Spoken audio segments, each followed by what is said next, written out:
mahinang punon sa pagpadayag.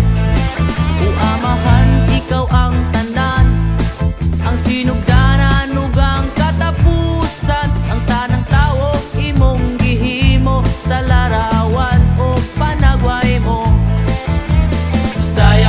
Sayaw, mulukso ta sa lumbang nga gisalmutan ta, nga may kusog sa masa agila.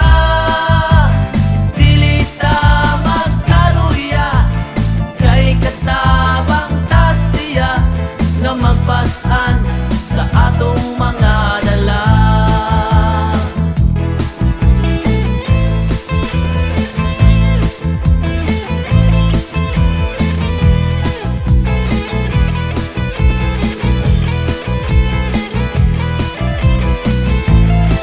Pagkatamis sa iyong saad, kung palandungon ni nga pong kalag, may kalipay sa kasing-kasing, mahinang punon sa pagpadayag.